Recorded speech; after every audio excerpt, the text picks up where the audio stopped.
Hi, good evening, everyone. Welcome to CLAGS and the CUNY Graduate Center. My name is Kevin Adal. I'm the Executive Director of CLAGS, the Center for LGBTQ Studies.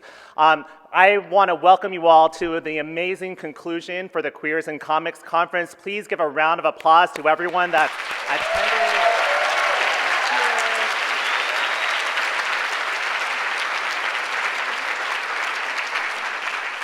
So I don't want to take up too much time, but I want to tell you a little bit about CLAGS. CLAGS is the first university-based LGBTQ research center in the country that's dedicated to vital issues of concern to LGBTQ communities.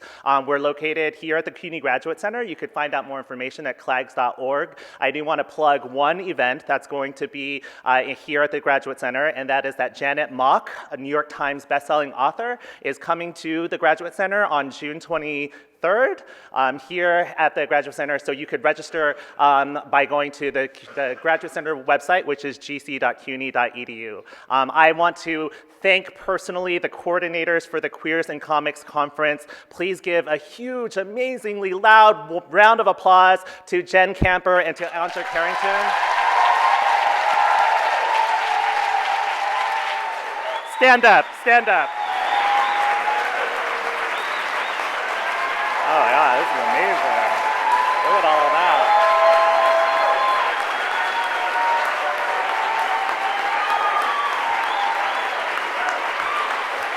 And without further ado, please give a round of applause for Jen Camper. Well, it's been a hell of the last 2 days. This has been really emotional. I think that all of us have had moments where we're kind of overwhelmed by the fact that we're all here together. So thank you all for coming, and thank you, CLAGS, for hosting us. And maybe we'll do this again in a few years. Maybe we'll do it in San Francisco. And then maybe 2 years after that, we'll come back here. So I really appreciate the effort it took for all of you to be here. I want to thank Ted Oppenheim and the people at PRISM for doing the books.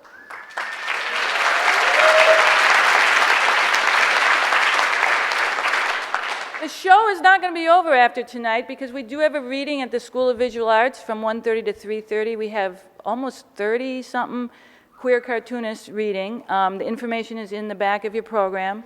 And then a group of us are going to Fun Home together, and that's going to be fun. And then the panelists who've been here are invited to a lunch on Sunday, so we're going to have a few cocktails and talk about everything that happened. You know, when I signed on to do this thing, when I came in here and said, let's do this, I had no idea who I was going to be working with. And I'm so lucky that they assigned me Andre Carrington. This man is a dream to work with. He is so supportive of the queer community. He's cute as a button. He's the Queers in Comics Conference Committee Chair, and he's the Assistant Professor of English at Drexel University. He has contributed to Black Gay Genius, a companion to the Harlem Renaissance, and The Blacker the Ink, Constructions of Black Identity in Comics and Sequential Art. And his forthcoming first book is Speculative Blackness, The Future of Race in Science Fiction. You all can't wait to see this book. It's going to be fabulous. So I'm so grateful and proud to introduce Andre Carrington.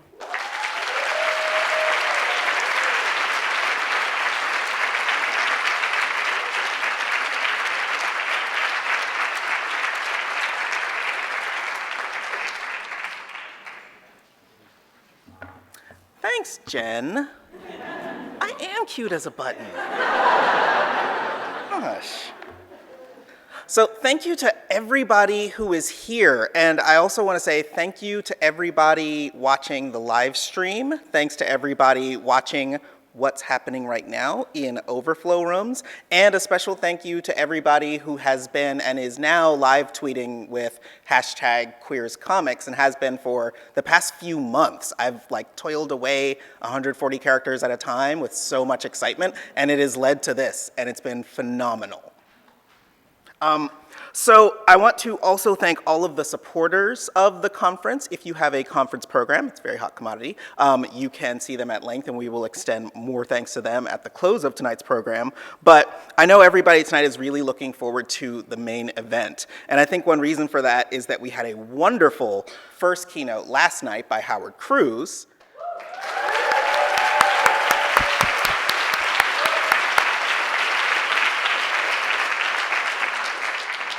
And we're also, even after 2 really action-packed days, starting with a launch party by Oso Oro that Ivan Velez put together at the Eagle, and continuing with Queer Comics Live tomorrow, and with a brunch for some of the artists who have finally got the chance to hang out together after like inking and drawing away for many years. Even amidst all of this, we're looking forward to doing even more, and that's something that rarely happens with a conference at a university. So this is pretty special. I have said since the beginning of this process that because it's the first time out of the gate, just pulling it off is a success. And that means thanks to all of you for showing up, because it means that we pulled it off, right?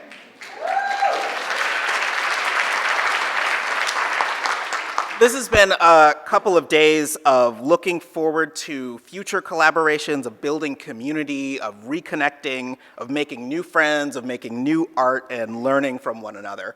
And tonight's main event, Alison Bechdel's keynote, is going to give us a sense of what that has been like in her career and what we have to look forward to in continuing to learn and benefit from her work. Alison is a graduate of Oberlin College and a resident of the great state of Vermont.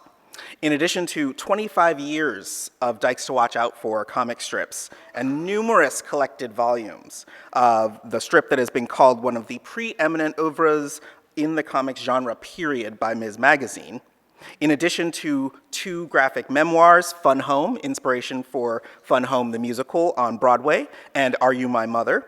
She is also the editor of Best American Comics in 2011, and her work has appeared in McSweeney's, Granta, Slate, The New Yorker, and countless newspapers, magazines, and websites.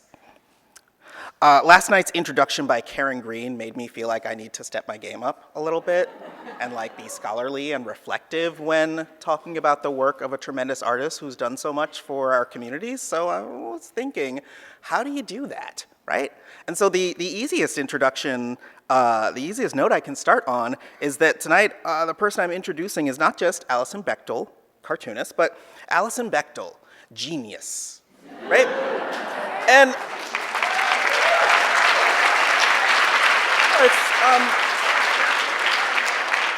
it's not flattery. It's technical. It's a scientific term. It's certified by the MacArthur Foundation Fellowship that Bechdel was awarded in 2014. And I mention that not just because it's prestigious for us as an institution, as CLAGs, it allows us to say great things about the people we work with, or that it like credentializes the people whose work we celebrate, but because it has a particular resonance for me. I've had the pleasure of meeting 2 MacArthur Foundation Fellows in person. Alison just a couple days ago, and a couple years ago, the late science fiction author Octavia Butler. And though it seems unlikely, my enthusiasm for these artists really comes from the same source. I love to read. And I love images, especially images in juxtaposition, different images. Sometimes images that look the same, but are a little different. As a reader, when I look at words, often they form an image in my head. Not necessarily an image of what they stand for, but an image sometimes of a sound or an action or a feeling. And most relevant to the presentation we're about to enjoy tonight is that the word laughter has always looked particularly joyful to me. And when I see it, I can't help but want to smile, even if I don't feel like smiling. I see the word laughter, and I sort of hear the G and the H sort of making a laughing motion. And because of that, the word daughter, a word that means something completely different, also evokes the same feeling for me when I read it, because it looks like laughter. I don't think, obviously, the way a cartoonist does, or maybe the way a normal person does. And I can't do what all of the brilliant artists and authors and editors and publishers and other readers here do. We all read and make art and experience art differently. But I do know that reading is profoundly about seeing things in words and in pictures and finding out what they mean to you. So reading the word laughter and the word daughter means something to me, and just the fact of taking pleasure in the juxtaposition between those things is something I feel really fortunate to be able to do. When I was a young black gay boy growing up in suburban Maryland, already an avid reader and a devotee of superhero comics and science fiction, I watched a lot of television, and I read a whole lot of comics, but I didn't read very deeply. I read pretty broadly. And I drew whatever inspiration I could from the glimpses of myself that I could see in the images I consume. I went to the comic book store and to comic conventions, and I bought pretty much the same things as everyone else my age. But when I reflect, I realize I couldn't really buy into it in the same way. I saw the allegories for race and sexuality in superhero comics, and I saw the whimsy in daily and weekly comic strips in the newspaper. In a less than joyful childhood, one of the exceptional moments of emotional expression I experienced a lot was reading the Sunday comics in color and laughing out loud about Curtis and Peanuts and Calvin and Hobbes. I only encountered the notion that comics were a juvenile medium later in life, when I wanted to read comics in college and in graduate school, and I started to feel like my newfound vocabulary and criticism meant that I would have to shut off my brain if I wanted to enjoy popular culture. Growing up black and gay and brainy can be really alienating, and it's easy compared to a lot of things. But there were some constants throughout these times, and they're the source of the inspiration that I continue to draw on as a scholar. Almost every week, if I could, when I was a teenager, I would take the train into DC and attend meetings of an LGBT youth group. And after the meetings, I would go with friends to DuPont Circle, to the Lambda Rising Gay Bookstore, to coffee shops, and I would pick up the Washington Blade. And every week, if I could, I'd read the comics in the gay newspaper, and I would see Dykes to watch out for, and I would laugh. I didn't always get it. I didn't know what it meant. I didn't know what it meant to be a woman, to be a lesbian, to be a college graduate or a lawyer or an accountant or a parent, to transition, to take care of a neurotic partner, or to separate from someone who you still very much love. But part of being alienated and smart and having a sense of humor is realizing that what you read and what you see isn't always about you. And that's okay. That's the point. I looked at Dykes to watch out for, but I wasn't looking for a mirror. I was looking for something besides a reflection of myself. And when I looked at this incredibly dense, long-running serial comic strip that it took nearly a miracle to find if you weren't looking for it, I saw that I was part of a community full of people, some of whom did look like me, but most of whom didn't look like each other. And that was really inspiring and frustrating and beautiful and pleasant. And I think it could only come to me to understand that by thinking about those images in juxtaposition, by looking at words and pictures that didn't all mean the same thing, even if they did look alike. So, although you didn't come to hear about me, I think you already know about Alison. The strength of Alison's best-selling graphic memoirs are that they let us know the story of her life, but they also look like the people she's been drawing for decades, who are not herself and the people in her life, per se, and who are not us. But it doesn't have to be about us. They're real to us. And if we can relate to them and learn from them, these people who are part of our community, we can recognize what's valuable in each of our own stories, seeing ourselves not in isolation, but in juxtaposition, next to people who are not us. Seeing a brilliant artist as a singular, exceptional individual who's unique in her talents, who's dedicated to her work, but also as someone who sees herself and sees us is a really unique opportunity, and we're very fortunate to have it. Seeing Alison read in her work, seeing young Alison reading in her memoirs, is one of the ways that I know that she's brainy and queer like me. And that's enough. It's more than enough. We're very lucky to see her read now. Alison Bechdel.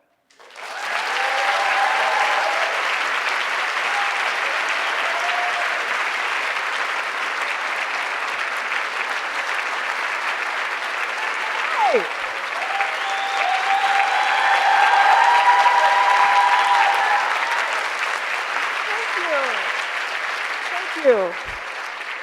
Which of these mics should I speak into? Do they both work? Either this one? Okay. Hi, everybody. Thank you so much. Isn't this conference amazing? I knew it was going to be good, but I wasn't expecting it to be this transcendent, historic, intergenerational gathering. It's really been amazing being here with all of our forefathers and foremothers, and all of these like freshly minted young people doing their crazy, weird new stuff. And all of us in between, all of my whole cohort of second wave queer cartoonists. I think I'm feeling what regular people must feel like when they go to weddings or bat mitzvahs or something. Like I finally get why families would want to get together. I feel like a part of the creative and political lineage of all the cartoonists here in a very heartfelt way, more than I've ever felt connected to my actual relatives. I feel filled with respect and gratitude to the pioneers here, the people who made my work possible. I feel tenderness and pride for this new generation of younger cartoonists. And I wasn't prepared for this. I didn't know that was going to happen. This knitting together of the past and the present and the future. When Jen Camper first started talking about this conference, and can we just thank Jen again for making this happen?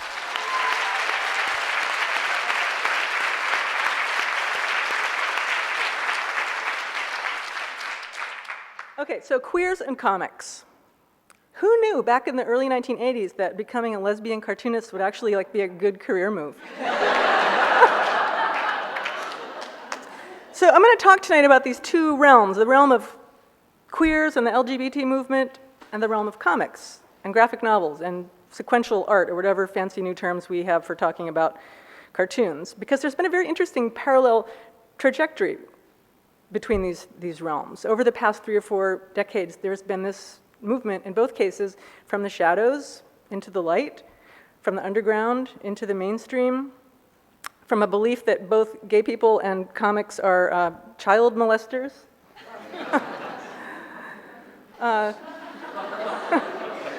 To a world where not only can gay people get married, gay cartoon characters can get married.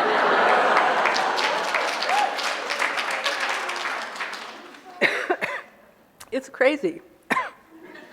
So both of these vectors have been moving toward, excuse me, but toward mainstream acceptance and legitimacy in these curiously similar ways. And I've been so lucky to be somehow standing at their intersection at just the right time. I was really struck yesterday at the Pioneers of Queer Women's Comics panel when Mary Wings was reminding us what it was like in 1973 when she first published Come Out Comics, or was it 72? Is Mary? Okay. She actually was afraid to teach or be around children because she didn't want to get accused of being a pedophile.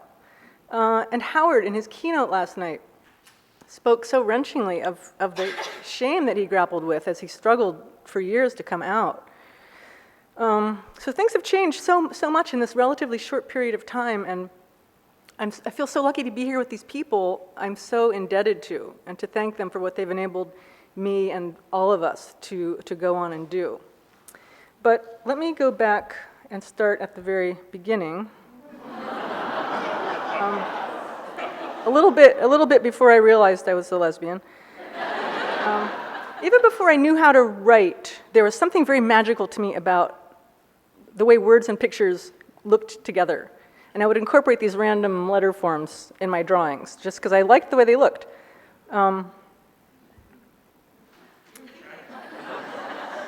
I was also really fascinated with the idea of reproduction. I would take my dad's carbon copy, his carbon paper or his Mimeo sheets from school and draw stuff on them and get him to make me copies. Maybe, I don't know, maybe because I somehow knew I wasn't ever going to actually reproduce, I found this idea of, I just love the idea of making multiple copies of something. I made this newspaper for my family, and I would redraw it 4 times so everyone could have a copy. And I loved that. I loved that repetition was very soothing to me. So I drew all kinds of stuff as a kid. I'll just show you some drawings.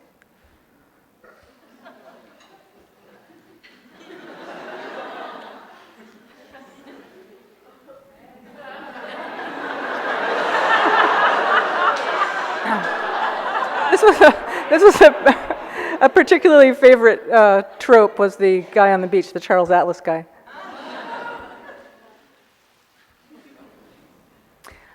All kinds of people, you might notice with one curious exception. Oh, I would write stories and illustrate them too. People.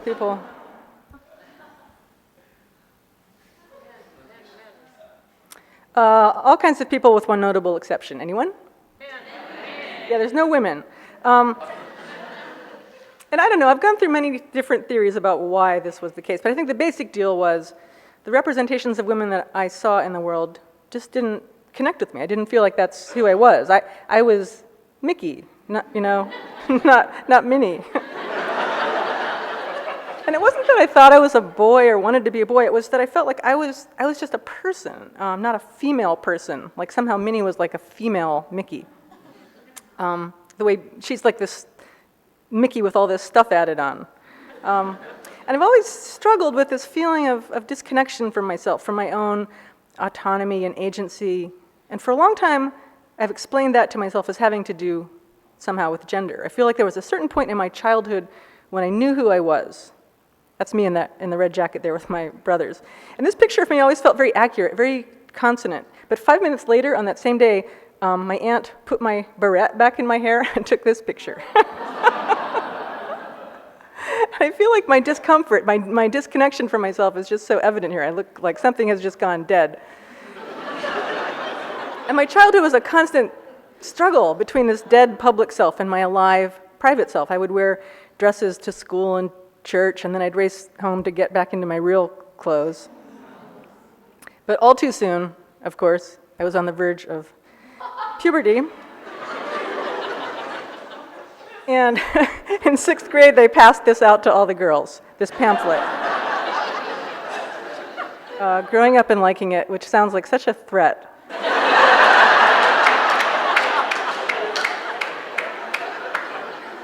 And I resisted for a while. I was a total geek until like 10th grade, and when being a geek was not cool.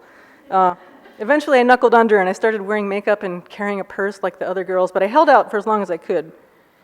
And I'm showing you these pictures of myself, not because I'm narcissistically fixated at some point in my distant past, although I am. I'm showing you these photographs because there's something very necessary about being able to see an accurate reflection of yourself in the world. And unlike the serene young woman in the Growing Up and Liking It pamphlet, I did not see myself when I looked in the cultural mirror. Somehow, though, I did manage to come out when I was a junior in college. My coming out process in 1979, 1980 was nothing like what Howard described last night. It was a walk in the park compared to that. But I suspect it was a lot more prolonged than that of some of the youngest people who are here. I laughed at Howard's cartoon last night with Headrack when he finds that article in the paper about the emerging preschool homosexual. Because I think ultimately that's what it will be like. We'll just always know. I'm going to read you a little story about my coming out experience, okay? I came out in basically one day when I was 19, but after a very long period of denial. And this is from a story that I drew for Gay Comics in 1993, and I just want to thank Andy Mangels. Where's Andy? Andy, thank you. Andy pressured me to do this, a whole special Alison Bechdel issue of Gay Comics, which meant I had to draw all this new stuff, and I was really stressed out. I didn't know what I was going to write, so I ended up writing some autobiographical material, and I feel like this coming out story is sort of like an early draft of Fun Home. Eventually it turned into Fun Home. So thank you, Andy. Okay, so I'm just going to read this. I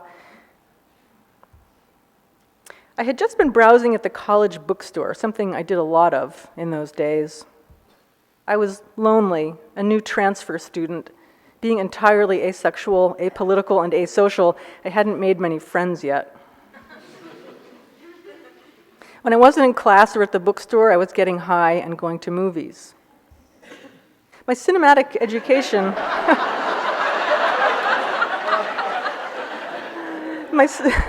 My cinematic education would have been excellent if I could remember any of it.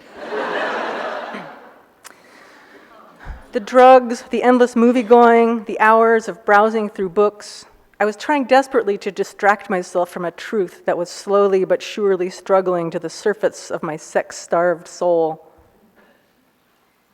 One of the books I happened to flip through that particular gray afternoon was About Homosexuals, as I later noted in my journal. Various people were interviewed about how they had come to realize they were gay and what their lives were like. I read for a while. Then at my usual hour, I left the bookstore and headed back to my dorm. My route lay across a large square park. I was near the middle when it happened. It was as if I'd crossed some invisible boundary. On the other side, things would never be the same. By the time I emerged from the park, my entire confusing life had passed before my eyes and reconfigured itself around a startling new realization.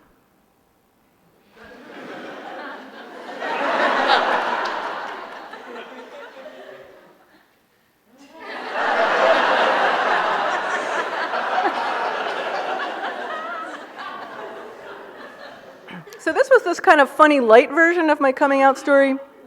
But in fact, my coming out process was enormously complicated by the fact that almost as soon as I realized I was a lesbian, I found out that my dad was gay too, or bisexual, and deeply closeted. And almost as soon as I found that out, he died. He was hit by a truck in what my family was pretty sure was a suicide. So that was extremely traumatic and crazy. And in many ways, I just kind of shut down about it.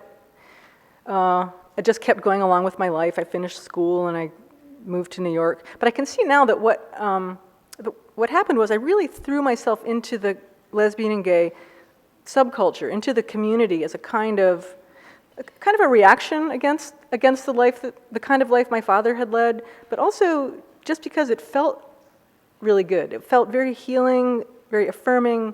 There was this amazing subculture, this really vibrant queer subculture that we don't really quite have anymore. And I just threw myself headlong into that world. In my last, partly because I did not get into any of the graduate art programs that I applied to. So I moved to New York City, which I like to think of now as the MFA program of the streets.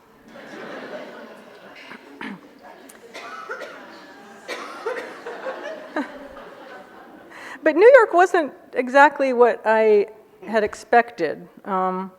The underground scene of the 50s, the revolutionary ferment of the 60s, the radical counterculture of the 70s, that all seemed to be over by the time I got there. But then I discovered that there really was something going on. There was this incredibly rich and vital subculture that had sprung up, like a parallel universe. You would literally go through a door and be in this land of Oz.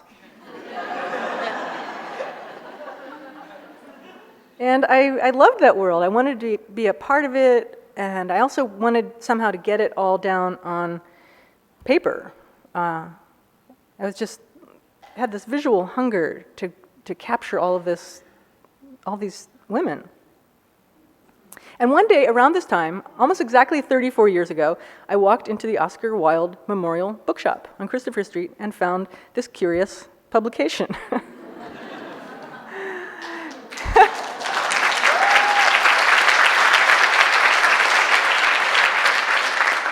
It was really funny to hear Howard talk about this. He showed the same slide last night, and actually a shot of the bookstore. And he talked about how he went in and talked to Craig Rodwell, the owner of the store, and peddled him the comic book and got him to sell the comics there. And Howard, you said that was in 1980, and it was June of 1981 that I went in and found this comic book.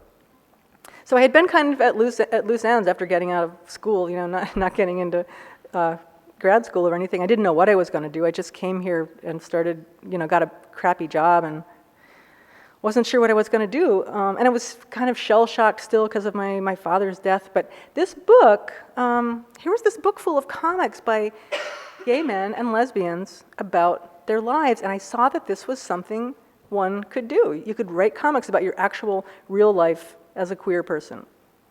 And if you had told me that day in 1981 that one day I would actually make my living drawing a lesbian comic strip, and then go on to make comics about my dysfunctional family and my closeted dad, and that my book about his suicide would get turned into a Broadway musical, I would have thought you were one of those crazy people talking to themselves on the street when, before everyone started talking to themselves on the street. So I started drawing these cartoons. I'm going to just do a 25-year retrospective of Dykes to watch out for. 1983.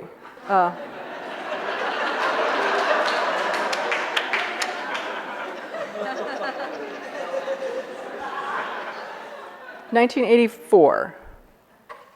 This was in the days before I had regular characters. I would just make up new characters every time. I couldn't commit.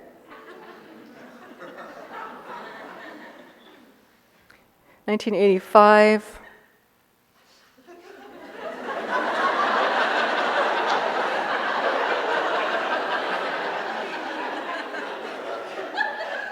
$1986. This was the Hardwick decision.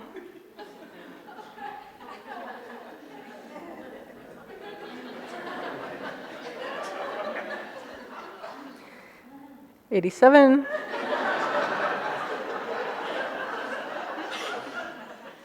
'88. This is the first George Bush.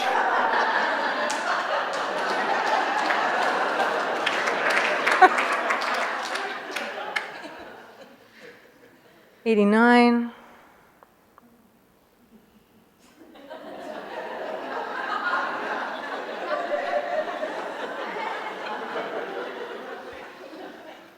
'90. This was when some big gay conservative just came out. I can't remember his name now.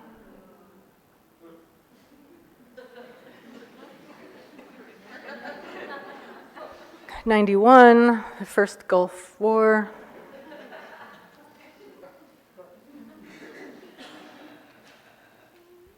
'92, Clinton's election.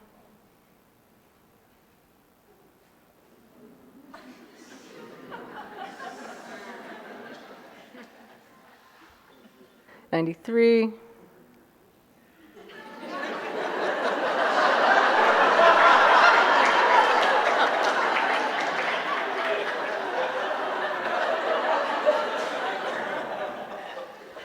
'94.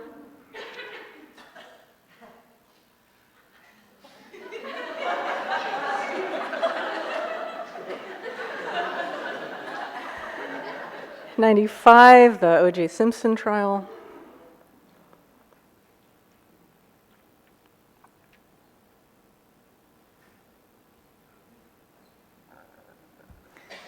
'96. We don't have to read all these. Let's just skip over some of these. '97. This was when the women's bookstore still existed, before Mo actually had to go work at Bounder's Books and Music Store. '98.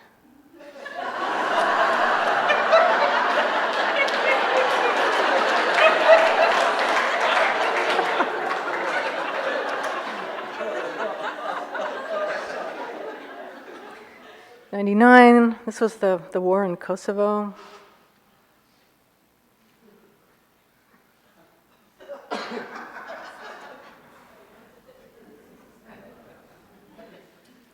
And then the very, very dark year 2000.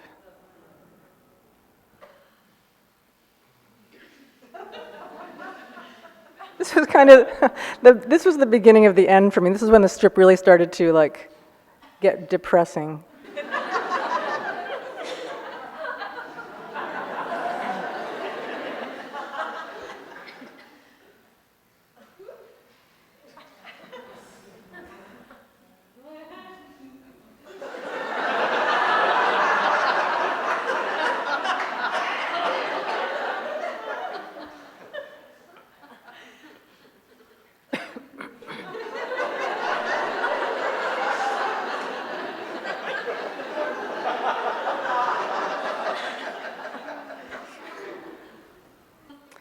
Katrina.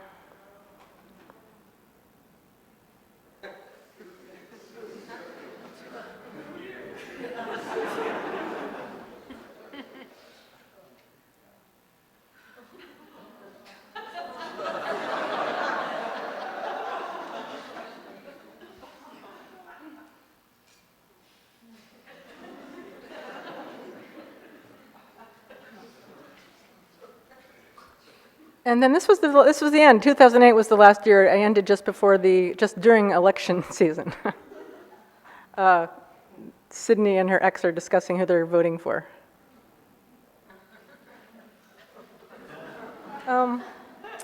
So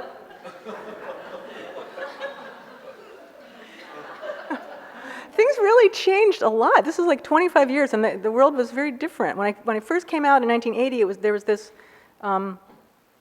this separate subculture for gay people, where queerness was not just okay, but like revolutionary. And I felt then like I didn't want or need approval from the broader culture. I felt like mainstream culture was kind of irrelevant to my concerns. But gradually that started to change for everyone. This is a strip where this character, Eric, comes in and tells everyone about this nightmare he just had.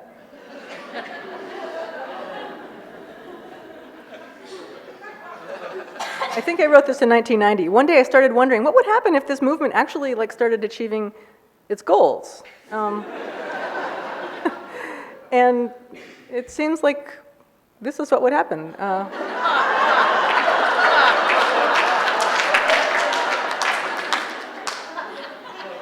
In his nightmare, all this is 100 years in the future, but of course, it's all already happened.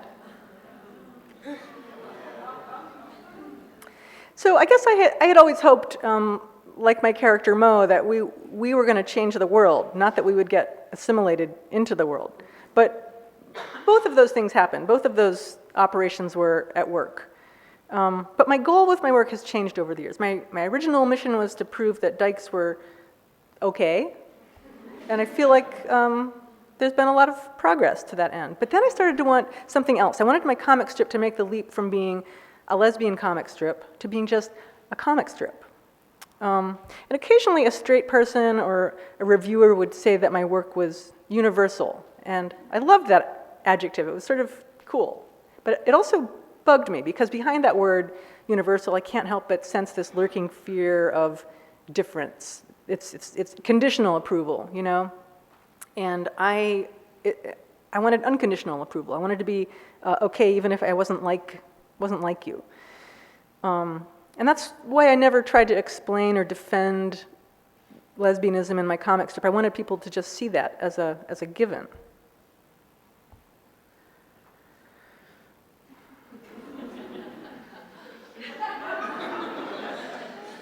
And I think that being very specific about your own particular experience is the only way to communicate anything authentic or genuine about being human. But somehow, even though Dykes to Watch Out For had a good run and reached a lot of people, it never really reached a critical mass. It never won over a broader audience for some inexplicable reason.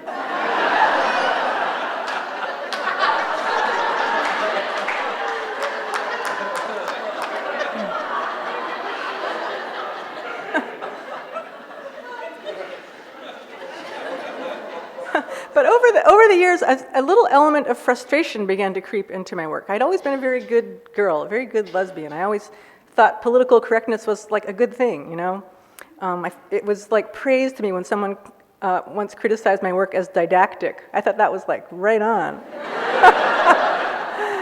But something had started to chafe a little bit by the mid-1990s, and now I have to thank Rob Kirby for inciting me to some other interesting work. He was doing this great zine, Strange Looking Exile, in the mid-90s, and encouraged me to do a story. So it was a fun way to let my hair down, because I knew it was a zine, like that was like really edgy and out there, not like the gay newspapers where I had to be kind of respectable. So I'm just going to read you this little short story. Every August, I slog off to the Michigan Women's Music Festival to sell my cartoon books, along with t-shirts, mugs, and other merchandising concepts of dubious integrity. Once, Michigan was a religious experience for me. But over the years, I've grown increasingly jaded with the whole affair.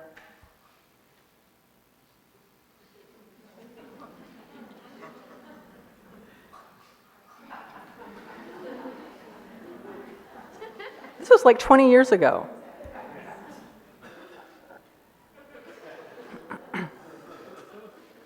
That summer, everything grated on me more than ever.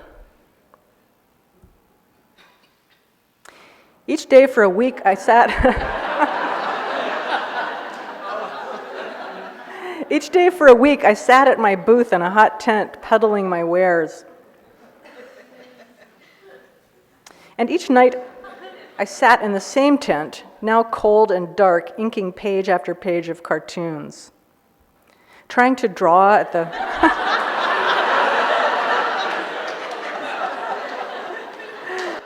Trying to draw at the festival was sheer madness, but with a major deadline looming, I had no choice. At 1 or 2 in the morning, I'd stumble back to my own small, mildewed tent.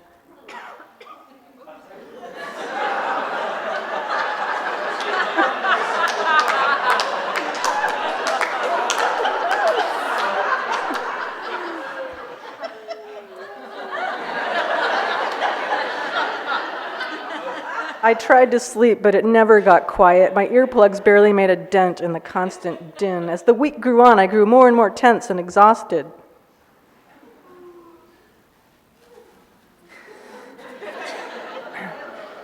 The complete...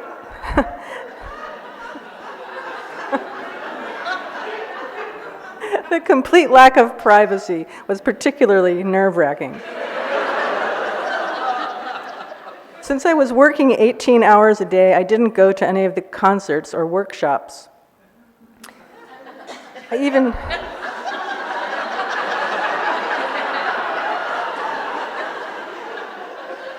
even missed the most spectacular meteor showers in years.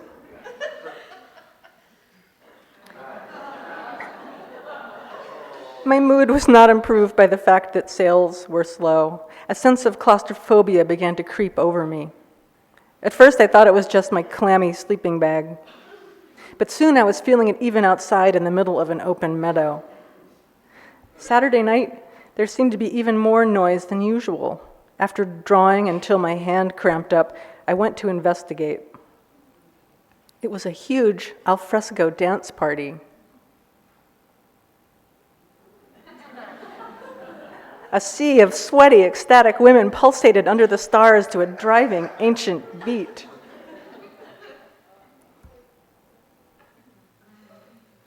Next day, the festival ended.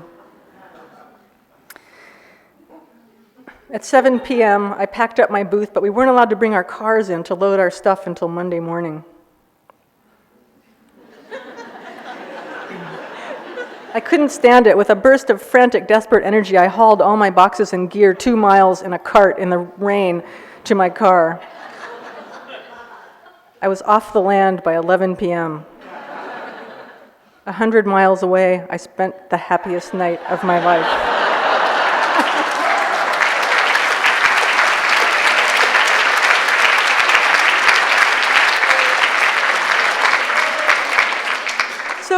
So there was this way that my work as a lesbian cartoonist was beginning to feel a little bit constraining. And for a very long time, I didn't mind those constraints. They were part of me. My personal desires were very much in accord with the values of the community around me. I didn't see the label lesbian cartoonist as a limitation. To me, it was a matter of principle, a matter of course that my lesbian identity was completely intertwined with my life and my work and my community.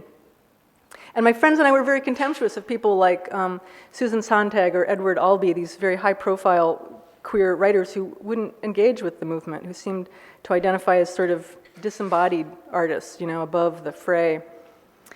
But by around 2000 or so, it was getting harder and harder to make a living with my comic strip. As gay people got more and more assimilated and bookstores were closing and newspapers and the internet was happening, everything was really changing, and my feelings of frustration were getting a little sharper. I had started working on my memoir, Fun Home, at this point, but it was in the very early stages, and I was really struggling financially.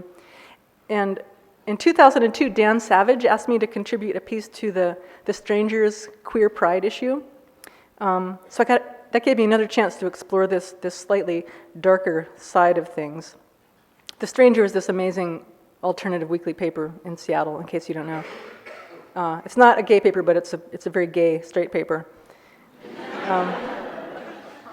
So I had been starting to think, why can't I just be a cartoonist as opposed to a lesbian cartoonist? Why couldn't I be an American cartoonist? You know, why was I putting myself in this box? So here's this little piece I wrote. I wasn't always an oppressed minority cartoonist. As a child, I drew whatever I felt like. But once I realized I was an oppressed minority, those days were gone.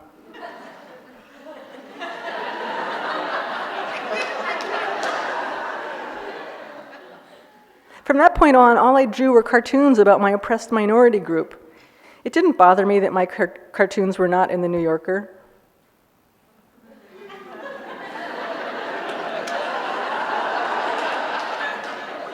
Or that my books were relegated to the oppressed minority studies shelf. And I was not one of those self-loathing oppressed minorities who was ashamed of being an oppressed minority.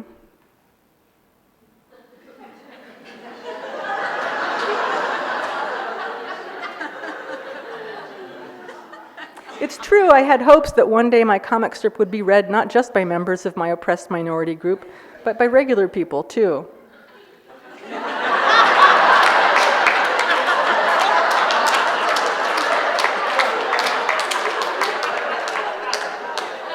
I would not kowtow to their bourgeois tastes, but would maintain the oppressed minority authenticity of my characters. The masses would love me anyway.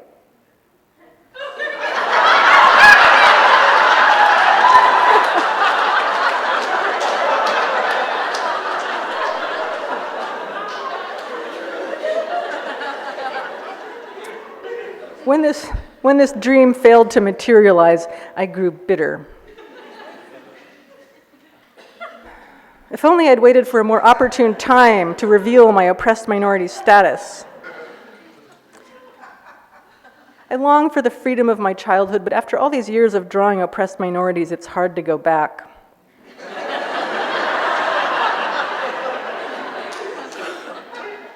Time has taken its toll, and being an oppressed minority cartoonist is not as cheap as it used to be.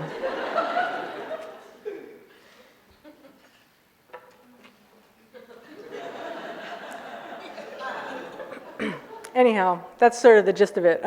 So I find that I have sort of become one of those people who say, I'm a lesbian and I'm a cartoonist, but I'm not a lesbian cartoonist. But hopefully I'm saying it in a more highly evolved sort of way. So my life took a very odd turn when my memoir Fun Home came out in 2006. This book about my father's death did reach a broader audience, and it did attain the crossover that I had been hoping to achieve with Dykes to Watch Out For when I was really young and naive.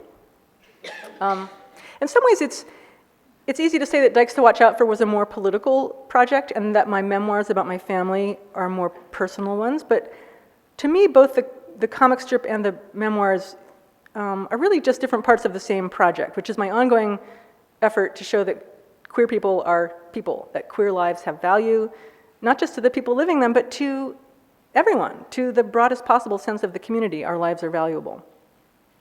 And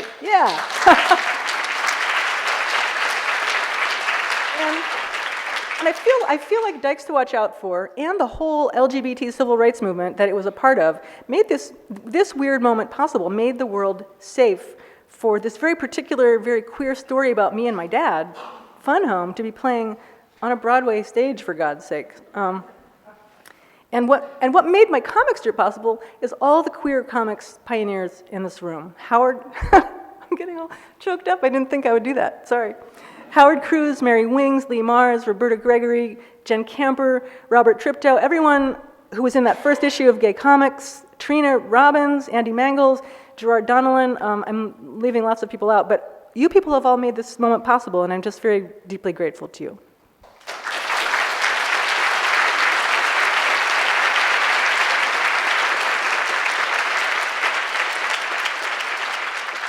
So I'm gonna wrap up just by reading a very brief passage from Fun Home. In a way, you could say that my father's end was my beginning, or more precisely, that the end of his lie coincided with the beginning of my truth.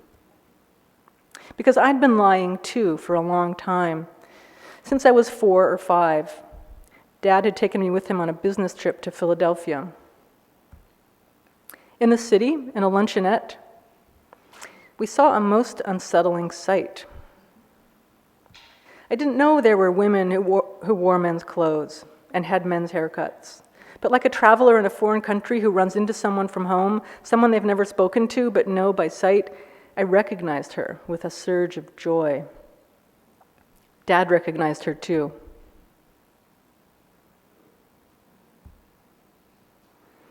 What else could I say? But the vision of the truck-driving bull dyke sustained me through the years, as perhaps it haunted my father. So what's amazing to me is that this scene that I just read to you has been turned into a song in the musical, this amazing song where this 11-year-old girl sings the song. I mean, the song is amazing, but what's even more remarkable is that this child is singing this song about butch identification and lesbian desire. It's amazing. But what I really love is that the song is based not on any text in the book, not any of the pictures in the book, no, not on the text, but on this tiny image of this delivery woman's ring of keys on her belt. The song is called Ring of Keys, and it's this kind of crazy butch anthem. So I want to end by saying that as much as I love being a big queer, and as much as I love drawing comics, I find myself thinking about what would it mean to not need these categories? You know, what if there was no LGBT studies shelf? What if there was no comics shelf in the bookstore? What would it mean for comics to be just another way of telling a story? And for queerness to be just another way of relating to people?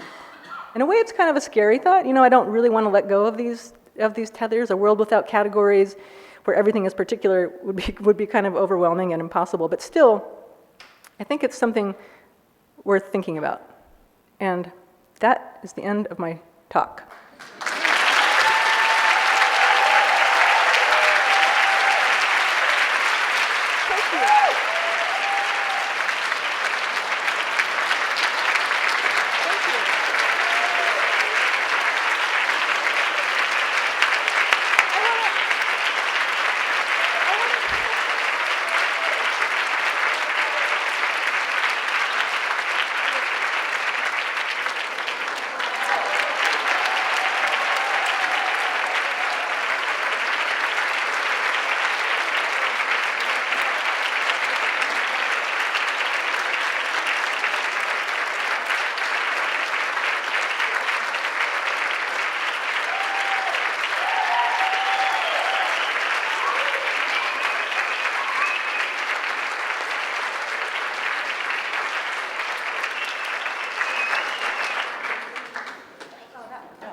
That was beautiful, Alison. Thank you. We have time for just a few questions, and there's 2 microphones over here. And if people want to go to those microphones to ask questions, I just want to say, Alison has been so generous in her mentoring of other cartoonists. She blurbs people's books. She gives advice about things. You always say yes to doing a million fucking things when you have no time. And even doing this conference in the middle of the musical and all the excitements. And so thank you for your generosity to other cartoonists.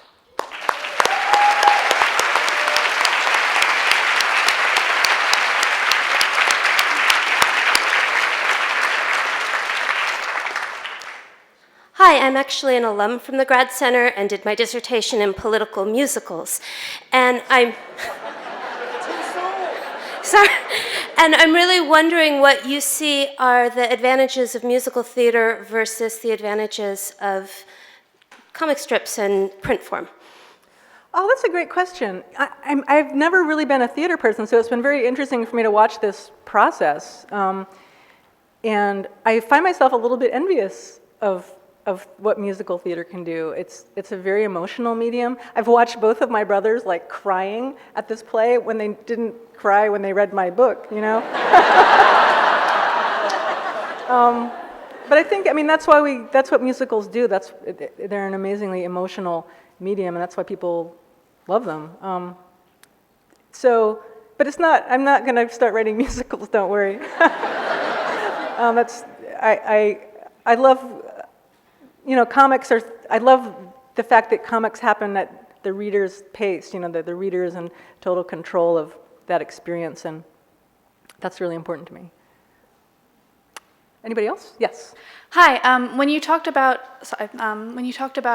recognizing the butch woman in the diner and like seeing yourself in her, that was very much the reaction that I had to Dykes to Watch Out For when I read it as a young teenager. I saw myself without realizing that I was seeing myself, and I have read things in which you've said that you are sometimes overwhelmed by young women being like, these were the first lesbians I ever met.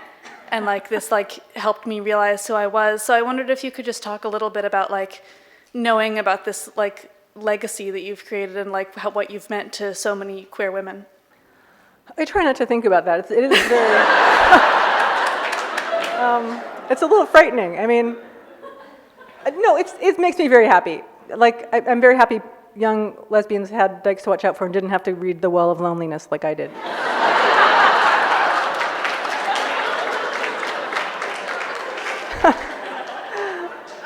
I'm sorry, I'm being a little glib, but it's a weird honor and a great responsibility, so that's why I try not to think about it. Yes? Thank you for your earnest, honest talk with all of us. I'm also a big fan of the drawings that you did for an all-women's martial arts school here in New York City. And my question is, I'm a creative nonfiction writer too, and I always wonder how people in my life feel about being portrayed. And you have such a rich cast of characters, from Dykes to Watch Out For to your graphic memoirs, and I want to know, how do the people in your life feel and about being drawn into cartoon? Well, in Dykes to Watch Out For, I really made all those people up. They're not actual people. They're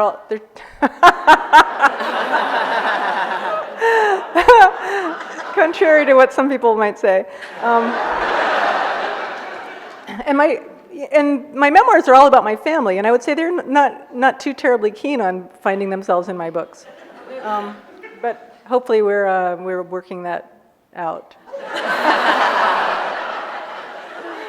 Yes. Hi. First of all, thank you so much for your work, and thank you for being here talking today. And I guess I'm hesitant to be the sort of fly in the ointment voice, but I've read your comics, and I know that you're not afraid to be that person. So I guess I question the cognitive dissonance between what you've expressed as a desire for this universality and assimilation, and on the other hand, the disappearing subculture. And as someone who really wants that subculture, I wonder if you could speak more to holding that cognitive dissonance and what we can do as homonormativity increases in our culture to retain places of subculture. I guess I also question, with the explosion of coming out as this speech act that we tell children, come out and your life will be good, and yet queer children are still killing themselves. I wonder what kind of responsibility as grown-up queers who produce culture have to let young queers know that there are subcultural spaces and they can wait till they grow up to have those spaces. I mean, in Fun Home, Alison doesn't come out until she has college, which is a sort of safe space for her to be queer. Right. Thank you. Yeah. Well, I mean, this event is a really amazing example of a subcultural space that is, I'm so impressed with the intergenerational quality of this event. I mean, that doesn't really happen very often. It's unusual, don't you think? And the stuff that we're talking about here, the history that we're talking about here, is going to get transmitted, and that's very exciting to me. And yeah, I guess I do feel nostalgic for the bad old days, but I don't really want them back. And I think I don't know. I don't know how we continue to build community except by doing stuff like this. And it's so encouraging to me that this actually is happening, because I haven't been to something like this in a long time. It feels really good. Yes? Hello, my name is Jennifer Crute. I'm a cartoonist and a painter, and I've been doing work for about 20 years, and my question to you is, what does your mom think of your work? Because my mother has no idea what I do, and it doesn't seem like she's even interested, but she was also a creative person, and I know you have that in your background, so I was curious as to what her reaction is to your work. My mother, she's dead now, she died 2 years ago, but she was very upset when I started drawing Dykes to Watch Out For under my own name. She was like, go ahead and do it, but use a pseudonym. And I tried to explain to her that would just completely defeat the whole purpose, you know. But she came around over the years. People, I think of my generation, it was about a decade. It took our parents about 10 years to finally come around, if they did at all. But she did, and even though I went on to write these very intimate stories exposing her personal life to the world at large, she somehow understood. She wanted to be a writer herself. She respected that I needed to do this on some level, and that was a tremendous gift from her. But I think you should tell your mother what you do. She knows. She just doesn't respond. She just says, on the phone. Just keep telling her. Okay. You have to repeat it. Thank you. Yeah. Yes. Hi. So I've been trying to get up the courage to just tell you this when I see you around the last 2 days, but I couldn't because I was too shy. So here I'm going to tell you in front of everybody. My son is in his 20s, and he taught himself how to reading Dykes to Watch Out For, and Garfield.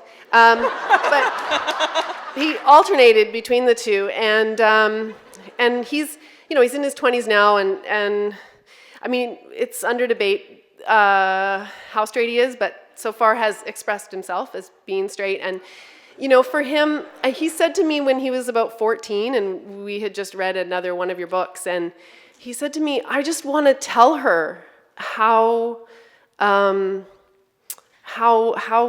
much her, like, I don't know, he probably didn't say it in an emotional way because he was 14, but he was like, I just want to tell her, I wish I could tell her that how much I love her books, and how much, they just, like he said to me at that point that he had taught himself how to read at that point.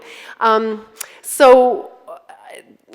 him, this question of you being a lesbian cartoonist, and I mean, for him, those books they brought to life, a reflection of the community he was growing up in, but for him, those were cartoons with, really vivid characters and stories that were enjoyable, and he wanted to know, what happens next and who's breaking up with who next. And so, anyway, I just wanted to let you know that. Thank you for that.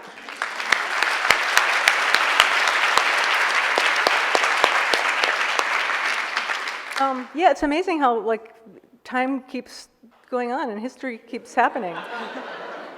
Yes. Hi, I'd like to echo what Jen Camper said, that you're so generous with your spirit and your kindness, even though you're very busy. I reached out to you in a really dark time in my life through, like, a long email, and your words back, like, were really a turning point in my life. And so I'd like to ask, you've given the queer comics community so much. Is there anything that we can give you back to support you?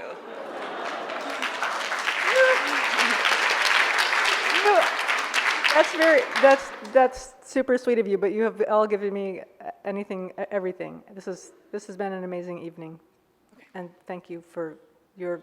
I really feel that you like me, and that makes me happy.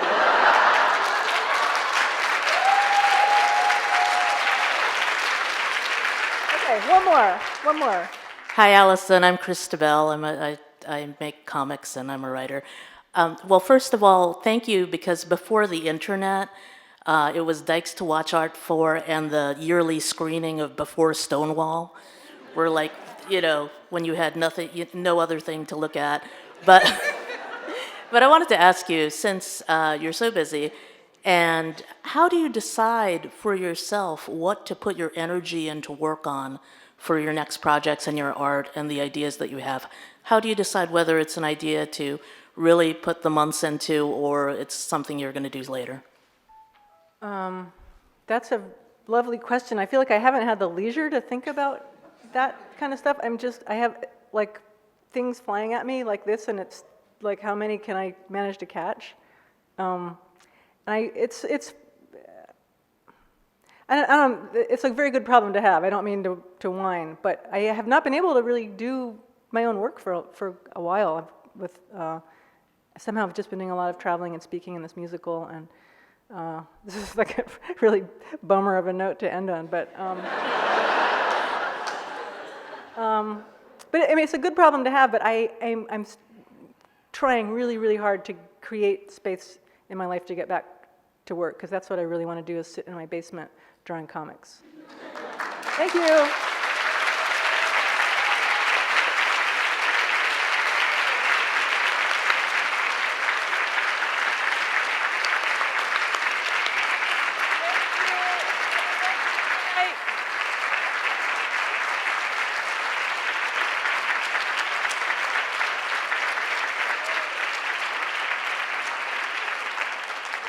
Thank you all for being here. Thank you for making the conference so amazing. Thank you for the flowers, Al. And maybe we'll see you all again another time. I hope so. Go out and draw more comics.